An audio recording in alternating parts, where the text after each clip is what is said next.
No.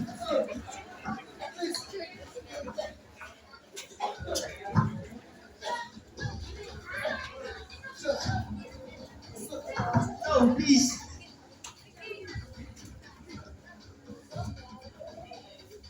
No, please. Please. Please let us go. You still, you bastard Christian. With a say, if you got, we'll help you.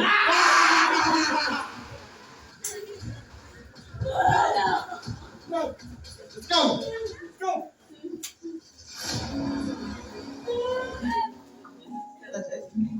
Joy. Sir. James. Nagmahay ko. Iliupan ko din eh. Abi man ako. Mayo itong nuratan di kang balita sa Diyos. Naunsa naman eh. Naunsa sa mga rebelde. Unsa na ni. Mamatay na tani ni ni. Murag. Akong gisayangan akong kinabuhay ni ni.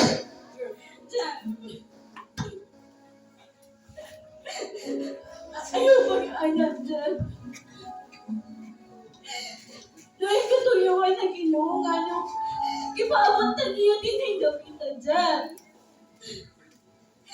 Mag-ako lang ka sa Diyos. Tabangan na niya dyan. Tabangan! Jen! Wala magiting pagkaon gigipanguha nila. Tandaan ng mga tao ninyo. Ibalat yun na. Sunod at lausukan karon. May sama na punta sa ilaha. Maayo po. Nagpuyo na ako sa among balay. Jeff. Jeff. Siligi ang mga saad sa Diyos ka na. Pilitan niya biyaan ang taligtan. Jeff. Ayaw ka pugnaw. Gamay rin ang pagsulay, Jeff. Kaya na ito ni Jeff.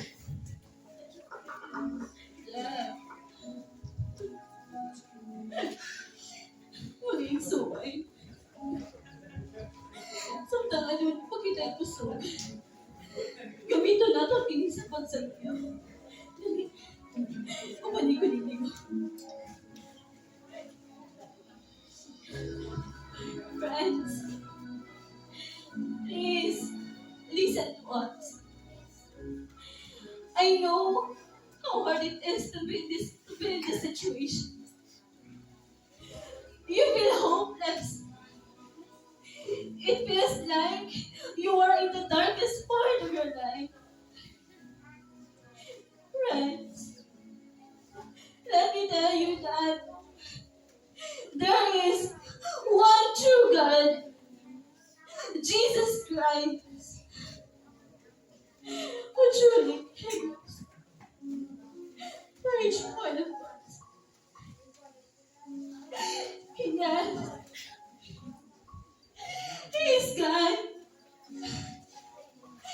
Yet, He chose to die on the cross, shedding His blood to wash our sins. On the third day, He rose again, proving that He is the real God, and His promises are true. Friends, believe in Him. He is the only way, the truth, and the life.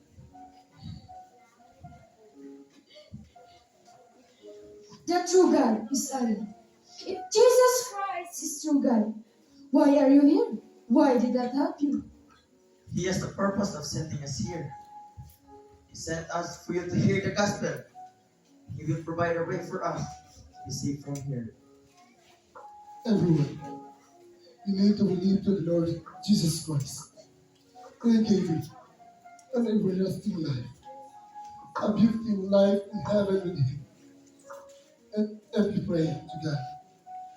In the name of Jesus Christ, He show you a great and mighty things that deliberately save us from here. I believe. Hallelujah. Together, let us pray. Thank you, Lord. Yung bagong kinabuhi na bidawat sa luwas. Yung grasyang ihatag na. Salamat kay Ginoo. Taniwala sa among kasakit nga mong nagiyan karon. Aduna kay dagong plano Ginoo. Ug karon among nakita. Ang plano nga imo gihatag ng plano.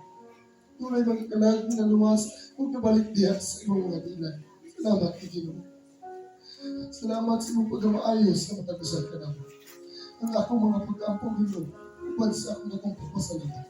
Ibalik na lahat na ako kanin sa ngalan ni Jesus na nagpapagbilinis. Amen o Amen. Hello, missionaries! Yan po sila. Go, please. Go.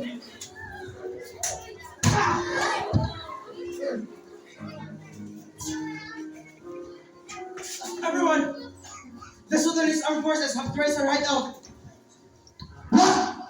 What do we do? We need to tank her. You can go whatever you want now. Why not bring them? No, we can't. They are too weak now. We need to move. Let's kill them all! No! No! We won't waste our bullets for these stupid creatures. Our bullets is for our enemies. So come on, let's kill them. Okay, let's go. Jesus, we want you, God. I have never in prayer before. Maayo Diyos ang Diyos. Mutubag siya sa atong mga pag-ampo. Brothers and sisters, this is Fahim. He's God's servant here in Sudan. Again, communicate to him for you to learn more about Christ. Please, let your countrymen know the truth about Jesus Christ. Sudan is experiencing slavery in all aspects, but it's truth about God who truly set you free. I will share this to my family. The Lord will be grateful for that. Don't ever lose hope. Jesus will come one day and bring all his believers in heaven, and we will be with him forever. Thank you for sharing Jesus Christ to us. We will together tomorrow. And please continue to grow and to share the gospel here. Mga igsoon, pag-amping mo kanunan. Magpadanta sa pag-ampo, alang sa tanang Kristohanon sa tibuok kalibutan. Pastor, nakikita niyo ang iyong madakot ng tapang sa mga misyon niyo. O Pastor, padahin niya sa pag-apo niyo. Salamat kay Pastor sa inyong kumain. Mga igsoon, pasensya na kayo masong ipangsulti ganiya ha. Naulaw kayo ko. Katabati ba na ko hindi anak sa una igsoon? Pila binaas sa panahon, maurag wala na din paglaho. Pero dili jud angay magduwa-duwa sa Dios. Dinumdumi lang ang iyang tanang mga saan, kay siya lamang ang Dios na matinunan. Naulaw ko sa Dios ug nagpasalamat kay gibuhi pa ko niya. Karon, dili na ko magduduwa sa liga na kong Dios. So, Jeff, salamat kayo. Salamat sa imong commitment. Dagko nga pagtuo ang atong kinahanglan nini para sa itong misyon. Niya, magsuon. Pastor, bilhin mo ito kay pag-amping mo sa kanunay dito. Salamat, Pastor. Sige mga igsoon, pag-amping mo kanunan. Salamat, Pastor. Mga ito namin. Mga ito mga kami.